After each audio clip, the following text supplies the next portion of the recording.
Waalaikumsalam Mbak Dewi Kasana.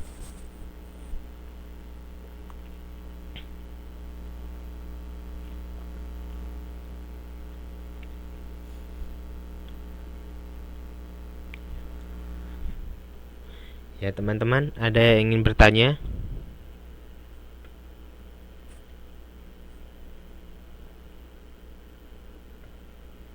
Tidak ada? Kita lanjut.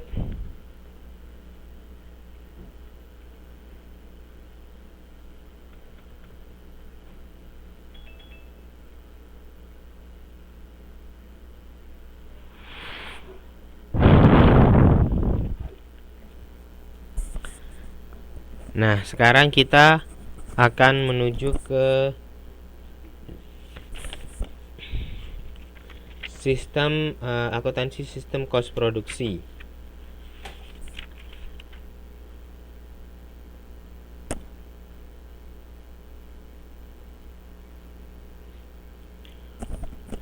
Nah, jadi akuntansi sistem kos produksi itu terkait dengan pembebanan kos produksi.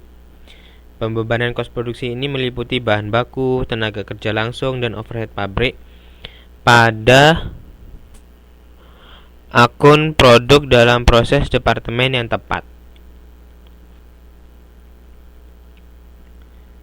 Sehingga sistem cost proses dapat mengakumulasi baik cost normal, bahan baku aktual, tenaga kerja aktual, serta overhead pabrik dibebankan atau cost standar. Nah, dalam akuntansi sistem cost produksi terdapat beberapa elemen-elemen cost produksi. Yang pertama, bahan baku. Jadi ini contoh jurnal dari bahan baku.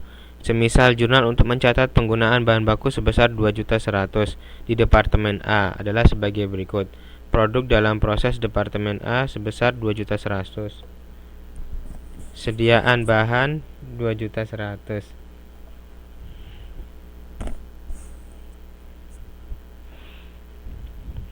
Nah, seperti itu. Kemudian sehingga bahan baku selalu digunakan di departemen awal, akan tetapi tidak selalu di departemen berikutnya. Seandainya di departemen berikutnya digunakan bahan baku, maka jurnal yang digunakan tetap sebagaimana ya di atas ini, sebagaimana yang ini, dimana produk dalam proses itu tetap di debit, kemudian sediaan bahan di kredit, sama seperti yang saya jelaskan tadi di awal. Jadi untuk bahan baku produk dalam prosesnya itu, untuk satu produk misalnya bahan bakunya digunakan pada departemen awal saja, maka produk dalam proses itu berada pada menu debit, sediaan pada menu kredit. Nah, tetapi untuk dua departemen beda halnya. Kalau dua departemen, produk dalam proses, misalnya produk dalam proses departemen A itu berada di debit. Tapi kalau bahan bakunya itu kemudian dilimpahkan pada departemen kedua, maka produk dalam proses ini menuju ke menu kredit di departemen B. Jadi seperti itu. Kemudian ada yang namanya menu tenaga kerja langsung. Wow. Jadi elemen tenaga kerja langsung.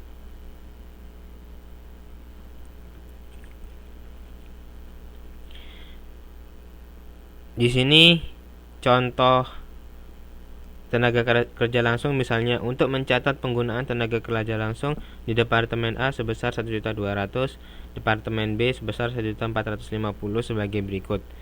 Jadi departemen A 1.200.000, departemen B 1.450.000 itu di debit, kemudian utang gaji dan upah itu di kredit. Kemudian untuk overhead pabrik, ini contohnya. Dengan informasi tenaga kerja langsung, tarif overhead ditentukan sebagai sebesar 80% dari kos tenaga kerja langsung. Sehingga 80% dari 1.200.000 sebesar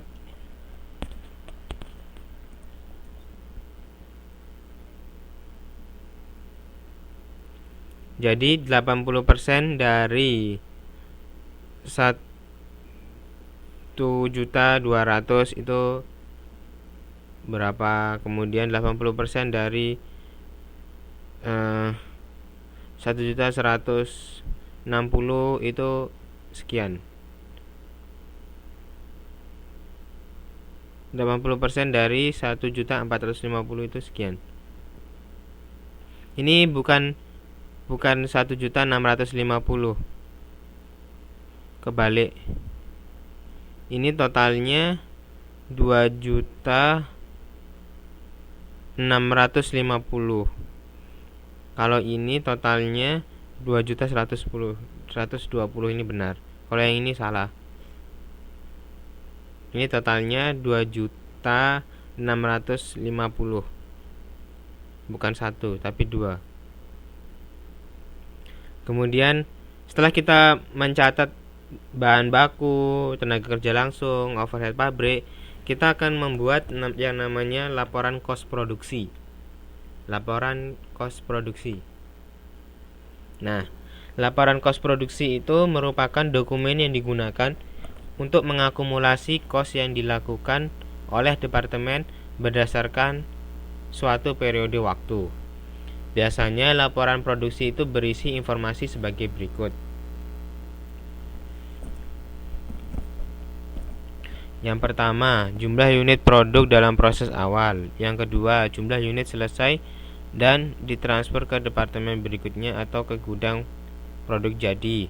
Yang ketiga, jumlah unit produk dalam proses akhir beserta estimasi tingkat penyelesaiannya.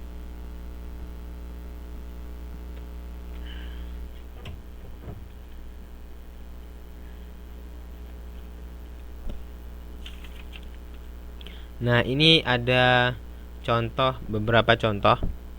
Ini yang namanya laporan produksi. Laporan produksi satu departemen. Kalau laporan produksi satu departemen biasanya tidak ada yang namanya dari departemen mana kemudian ditransfer kemana, tidak ada. Cuman ada produk dalam proses awal, produk selesai, produk dalam proses akhir, kemudian ada estimasian. Kemudian untuk laporan produksi beberapa departemen itu biasanya ada ditransfer. Ini kan ada produk dalam proses, kemudian ditransfer ke departemen mana, jumlahnya berapa, diterima departemen siapa.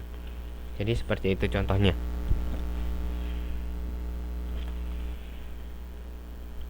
Kemudian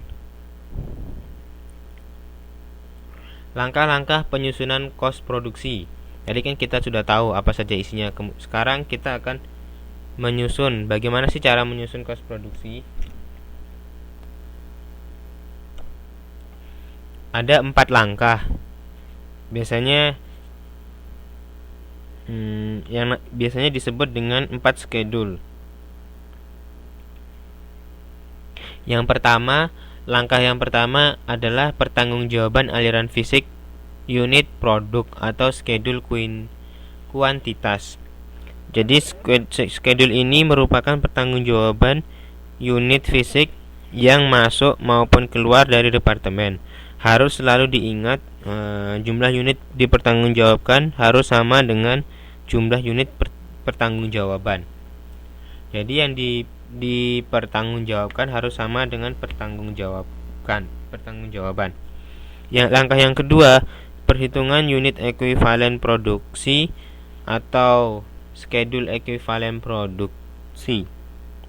Schedule ini berisi perhitungan unit ekuivalen produk sesuai dengan selesai dan produk dalam proses akhir yang dipisahkan untuk setiap elemen kos produksi. Tadi kan kita telah membahas mengenai schedule mengenai unit ekuivalen produksi. Kemudian yang ketiga, schedule kos dipertanggungjawabkan. Schedule ini berisi akumulasi dari kos produksi yang terjadi di departemen yang dipecah ke dalam elemen-elemen produksi.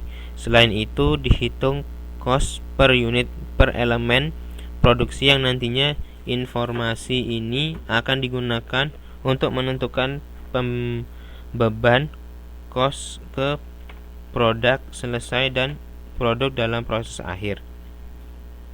Kemudian yang keempat adalah pengalokasian kos akumulasi ke unit transferan atau produk dalam proses akhir, skedulan kos pertanggungjawaban. Skedul ini berisi pembebanan kos pada produk selesai dan produk dalam proses akhir dalam menggunakan informasi berupa unit ekuivalen atau skedul unit ekuivalen dan kos per unit, skedul kos dipertanggungjawabkan. Jadi ini langkah-langkahnya. Nah, kemudian untuk lebih jelasnya kita akan membahas satu persatu langkah ini. Pertama, untuk ini sebagai contoh, pada PT Buana Suci selama ini merupakan produksi pada PT Buana Suci selama bulan Maret 2000 diketahui unitnya sekian, kosnya sekian. Nah, kemudian langkah pertama kita akan mencari kuantitas, ya kan, seperti yang tadi kuantitas. Di departemen yang bersangkutan, unit yang dimasukkan ke dalam proses produksi sejumlah 5.100 kan? Jumlahnya ini 5.100. Ya, jumlahnya ini 5.100. Dari jumlah unit yang dimasukkan dalam proses, di akhir periode unit yang selesai berjumlah 4.900 dan yang masih tertinggal di produk dalam proses akhir adalah 200. Maka kita dapat menulis jurnal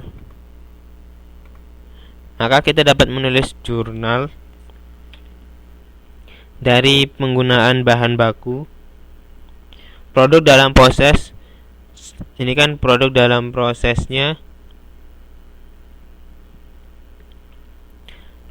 produk dalam proses untuk gaji dan upah tenaga kerja langsung sebesar 5.478 ini. Besar ini di debit dan upah gaji dan utang gaji dan upah sebesar sama di kredit. Kemudian untuk mencatat tenaga kerja langsung, ini salah. Ini untuk mencatat tenaga kerja langsung sebesar sekian. Untuk mencatat bahan baku sebesar sekian. Ini bahan bakunya, ini kan bahan baku. Nah, kemudian overhead pabrik sekian. Ini untuk overhead pabrik.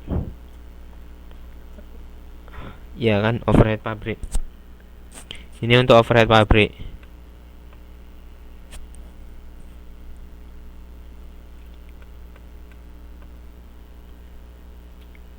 Kemudian untuk produk transferan. Untuk produk transferan merupakan jumlah dari seluruhan kos. Karena kan kita akan mentransfer ke departemen B. Jadi 10 juta ditambah 2 juta ditambah 5 juta. Jadi totalnya 17 juta.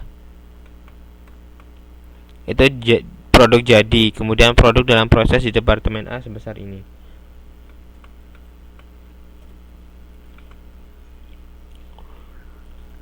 Setelah itu kita akan membuat yang namanya laporan kos produksi. Ini yang namanya laporan kos produksi. Kita menuliskan kembali apa saja yang telah kita peroleh tadi. Ada kuantitasnya sekian. Kemudian ekuivalen produksinya sekian. Yang dipertanggungjawabkan sekian. Kemudian ada kos pertanggungjawaban sekian. Nah, ini dari yang tadi.